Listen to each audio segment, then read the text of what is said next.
a Óscar Ugarteche, que bueno, ya ha sido anunciado como economista. Yo diría mucho más que un economista. Óscar participa no solo, yo diría, no es un académico, es un intelectual por el fuerte compromiso con los movimientos populares, sociales. Hemos compartido muchísimos encuentros en distintas partes de América Latina, uno de los grandes denunciadores del flagelo de la deuda, así que en este debate sobre América Latina, en el marco de la crisis mundial del capitalismo, creo que nos puede traer aportes muy importantes. Óscar, todo tuyo. Gracias. Buenas noches. Yo trabajo aquí en el Instituto de Investigaciones Económicas de la UNAM hace 7 años. Antes estuve 25 años en la Universidad Católica en el Perú. Hice el trabajo de investigación de la corrupción de Fujimori con el Congreso de la República y ahora vivo en México. Así es que lo que yo les digo, y por cierto, soy presidente de ALAI, la Agencia Latinoamericana de Información, con sede en Quito, y coordino el Observatorio Económico Latinoamericano OVELA, www.ovela.org. No he puesto un solo dato en esta conferencia, los datos los pueden buscar en el OVELA, ahí hay todo. Lo que he tratado de hacer es sintetizar algunas ideas centrales sobre lo que está pasando con la economía, pensando menos en cómo funciona la macroeconomía, que no me interesa, pensando más en cómo son las relaciones de dominación y qué espacios tenemos para hacer políticas distintas. La primera cosa que quiero señalar es que estamos ante un cambio de régimen internacional. El cambio de régimen internacional ha surgido fruto del colapso del papel del Fondo Monetario y de las instituciones financieras internacionales en la primera década de este siglo. Pero luego vino la gran crisis, la crisis del milenio, y hubo que reinventar al fondo. Y habían echado a 1.200 funcionarios cuando reinventaron al fondo. Y quien reinventa al fondo es el Tesoro, nuevamente. El Tesoro fue quien lo inventó en 1942 y es quien lo reinventa en el año 2009. Pero algo pasó. Y es que esta vez el régimen público de lo multilateral, porque eran Estados miembros, parece estarse debilitando, y lo que estamos viendo es un proceso de privatización del régimen internacional a través de algo que se conoce como el B20, el Business 20. El Business 20 es el grupo de multinacionales, básicamente bancos, pero también multinacionales productivas, que están en las reuniones preparatorias del grupo de los 20 países, que son en realidad 19, que se reúnen cada 6 meses para discutir sus políticas económicas. Quien pone la agenda de los gobiernos son estas empresas. Y no se llaman B20 por deporte, son 20. Entonces, esa es la primera cosa. Nosotros estamos ante un cambio de régimen internacional. Lo multilateral público se está convirtiendo en multilateral privado. Y nos cuesta un poco de trabajo todavía reconocer cómo es un régimen multilateral privado, pero habrá que seguirlo estudiando para reconocerlo. La segunda cosa es que ante la crisis de la hegemonía americana, lo que tenemos es una militarización de la política exterior, que resulta en esto que es la falta de consenso, la fuerza. Es decir, si no podemos tener los consensos, pues empujones, ¿no? Y eso lo hemos visto con el golpe de Honduras, con el golpe de Paraguay, con los intentos de golpe de Bolivia, con el Ecuador. Pero lo estamos viendo ahorita con el viraje peculiar que tomó el gobierno de mi país, del Perú. Digo viraje peculiar porque no es frecuente que un gobierno salga electo hacia la izquierda y se convierta en la punta de lanza del Departamento de Defensa de Estados Unidos. no es convencional. Y esta transformación, además, ¿para qué está hecha? Está hecha para enfrentar al Consejo Sudamericano de Defensa. Entonces tenemos aquí un cambio que es fundamental, que es, se militariza la política exterior americana y en América del Sur, por lo menos, un país toma el papel de punta de lanza de romper los esquemas de integración regionales en el campo de la defensa, pero también en otros campos, como vamos a ver.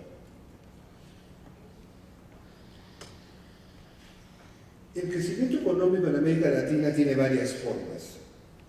Hay un rumor equivocado que dice que crecemos por las exportaciones. Eso es un rumor equivocado, eso es mucha prensa, mucha propaganda. Hay países que crecen por las exportaciones, Chile y Perú son buenos. Hay países que crecen para adentro, Argentina, Uruguay, Brasil, son esos. Y después hay otros que crecen en un combinado, que ahí vamos a ver Colombia, Ecuador. Ecuador está comenzando a crecer un poco por dentro con el oxígeno de los altos precios del petróleo. Es el caso de Venezuela. Venezuela crece arrastrado por adentro, pero porque tiene oxígeno con altos precios del petróleo. Puede. Y hay economías que crecen por inversión. Entonces, no es lo mismo, no son todas las mismas formas de crecimiento. Ahora, ¿eso qué implica? Y lo digo antes de entrar en la burbuja. Eso lo que implica es que los países que son exportadores, propiamente exportadores, necesitan bajar salarios para poder exportar más. Los países que tienen mercados internos crecientes necesitan subir salarios para poder crecer su mercado. Y los otros, los que están a medio camino, hacen lo que pueden. Entonces hay una suerte de recuperación del salario, pero no tan marcada como la recuperación del salario en Argentina, Brasil y Uruguay. Y ahora estamos viendo también una pequeña recuperación del salario en Ecuador. No hay, o sea, la serie está demasiado chiquita para poder ver el tamaño de la tendencia, pero ahí va.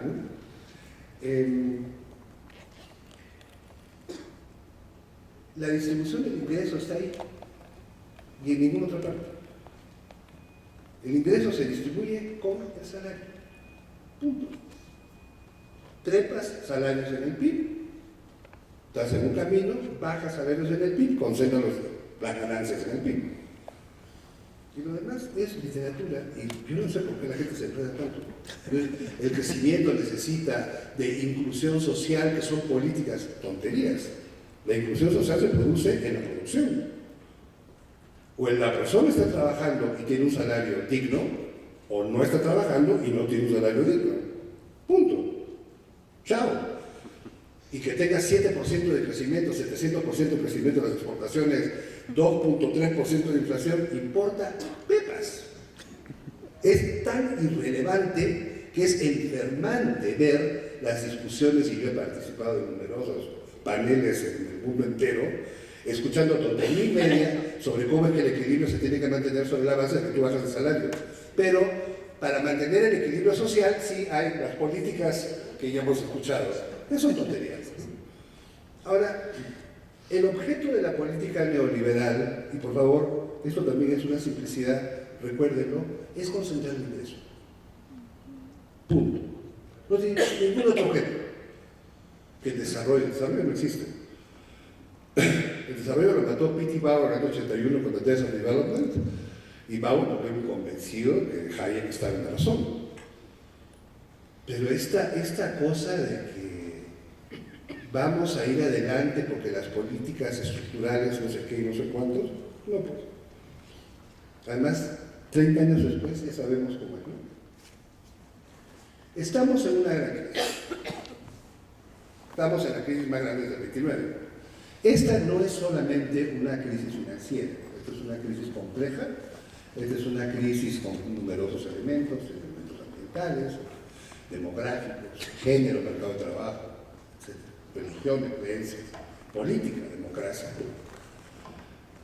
Pero no estamos aquí para hablar de la crisis, estamos aquí para hablar de la situación de la economía de América Latina. Lo que nosotros podemos ver en América Latina es que hay una burbuja. Estamos sentados acá y lo que vemos es que hay una burbuja. Vemos que hay tasas de interés negativas en Estados Unidos y en Europa, también en Japón. Vemos que hay bolsas de valores que tienen valores inflados, en Nueva York, en Londres, en París, en Tokio, en fin. Pero además vemos algo que es mucho más importante. Vemos que tenemos 7% o 6% de crecimiento promedio en la región. En nuestra vida, desde los años 60, no habíamos tenido estas tasas de crecimiento. Y entonces te dicen, pero no ven, la política neoliberal funciona. Eso es un espejismo. Porque ¿por qué están arriba los precios de las materias primas? Porque las tasas de interés son negativas. De la misma manera que en 1981, cuando las tasas de interés subieron, los precios de las materias primas bajaron. Hay una relación inversa entre una cosa y la otra. En todo caso, tenemos ahora un alto nivel de precios de commodities y eso hace que las economías que exportan materias primas tengan una tasa de crecimiento más alta, y bueno, para África sobre todo, pero también para Chile. Y por supuesto ayuda a Ecuador, a Venezuela y a los otros. Inclusive a México, que exporta petróleo a Estados Unidos, lo ha ayudado bastante. O sea, el 3% ese es el parte de precios del petróleo. China no determina los precios, que determina los precios del mercado de derivados. Y estoy diciendo una cosa horrible porque el sentido común dice que es China. China es el principal demandante del mundo, sí. Si uno mira la línea de tendencia del consumo chino y mira el precio no sigue la línea de tendencia, el precio se despega de la tendencia en el año 2003, exactamente en marzo del 2003. Y se despega y nunca más se vuelve a juntar. Eso habla de precios inflados que tienen poco que ver con el crecimiento de Chile. Sudamérica es importante, es el segundo mercado dinámico más importante después de Asia. En un mundo en el que Europa no crece, Japón no crece y Estados Unidos crece muy poquito, después del crecimiento asiático, que sigue siendo muy alto, viene el crecimiento sudamericano. Y Sudamérica no es solo Brasil, Brasil es un país muy grande, pero es uno. Hay un montón de otros países, chiquitos que crecen a tasas muy altas. Ecuador es un ejemplo. Paraguay que crece como Honduras que crece como loco. Entonces, ¿qué está pasando? Comienza a haber un cambio en el concepto de la integración, que ya venía de atrás el cambio de la integración estratégica, donde las empresas comienzan a mirar de otra manera los mercados, y entonces comenzamos a ver un acercamiento de México hacia los países sudamericanos por el mercado, y comenzamos a ver también una dinamización de los mercados intrarregionales de manera acelerada. Sin embargo, tenemos esto que veníamos diciendo, ¿no? Tenemos el tema de la baja de los salarios y las alzas de las tasas de interés.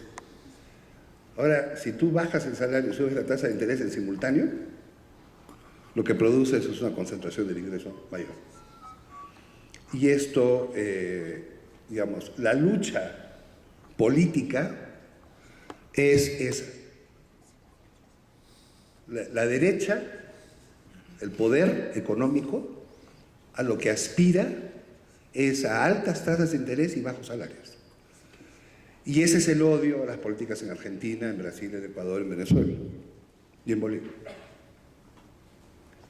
Y por eso la resistencia, la magnitud de la resistencia.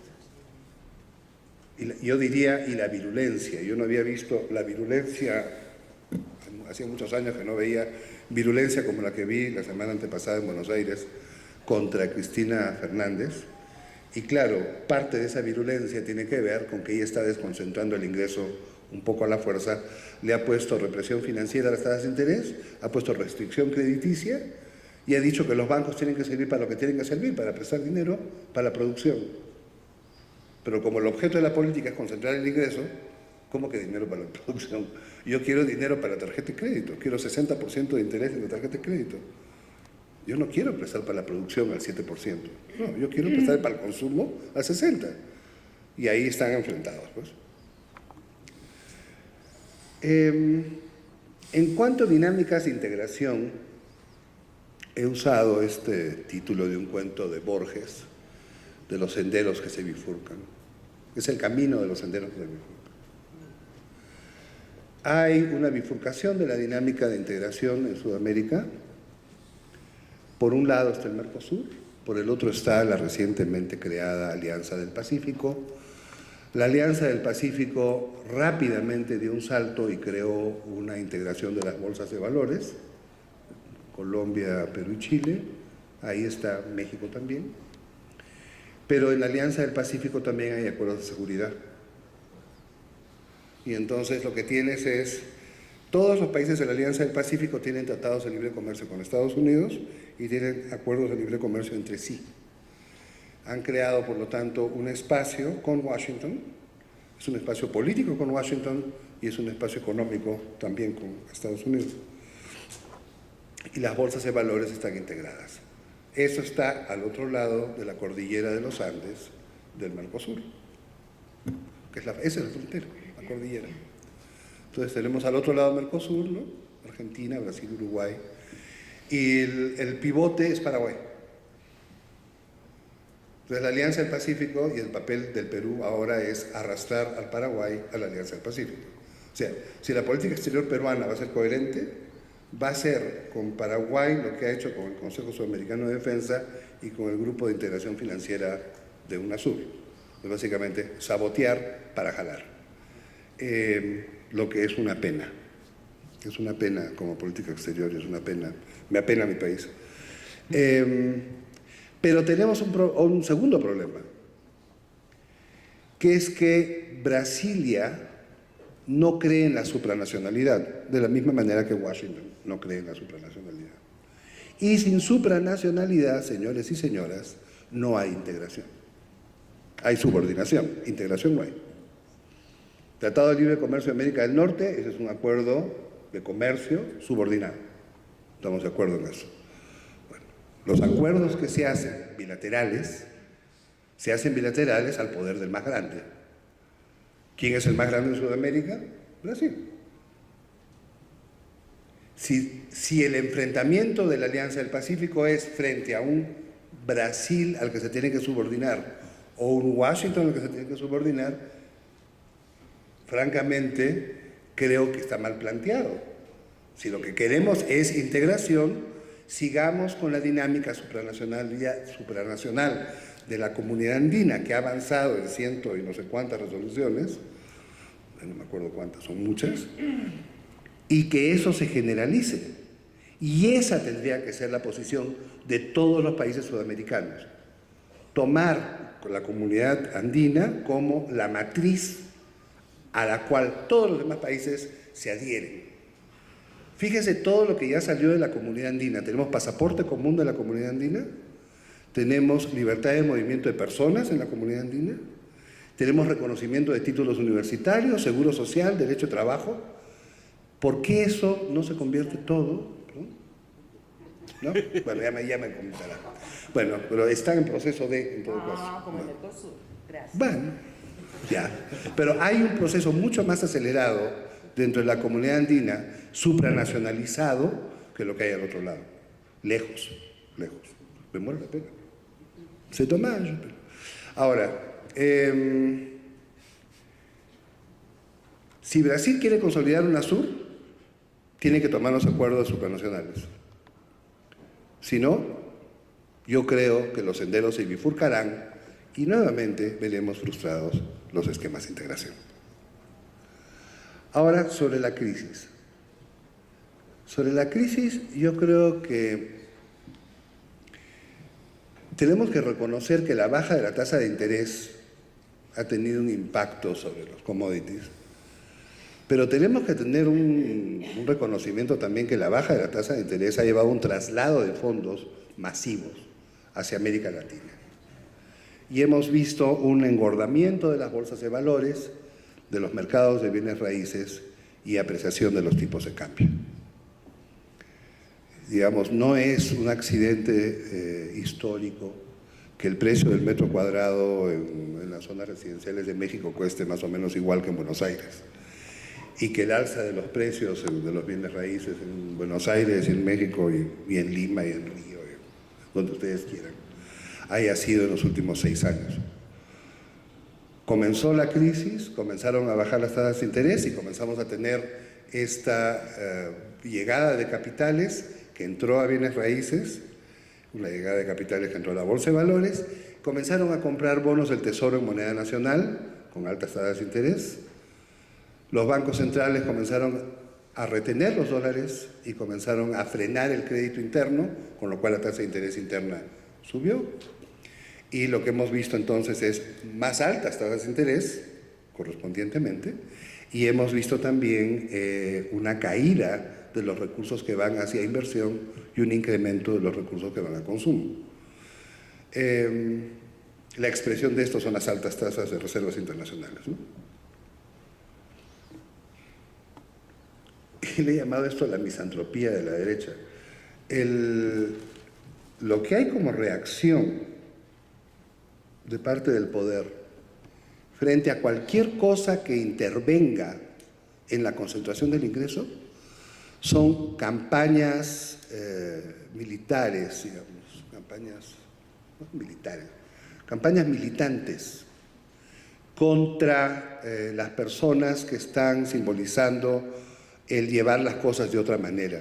Y a mí me sorprende que a Dilma todavía no le hayan hecho una campaña de este tipo, pero sí hay una campaña muy fuerte contra Cristina Fernández y contra Susana Villarán, que es la alcaldesa de Lima, ¿no?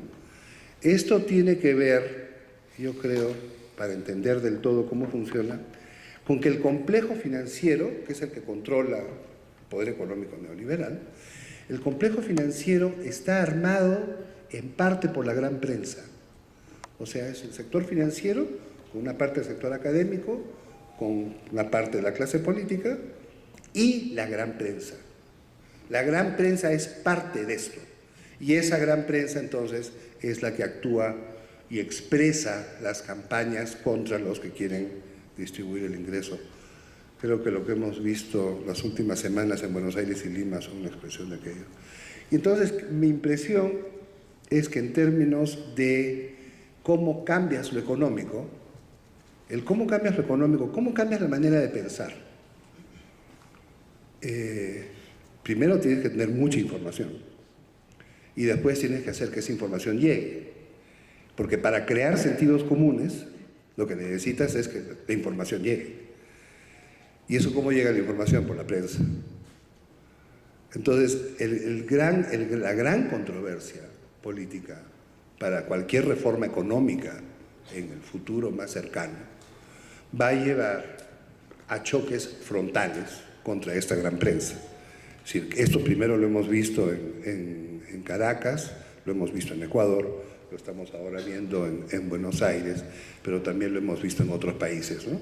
Y yo creo que ese va a ser parte del problema para poder hacer los cambios económicos que yo creo que son no solamente necesarios, sino son imprescindibles y son urgentes. Hay que regresar a una economía del sentido común. Muchas gracias.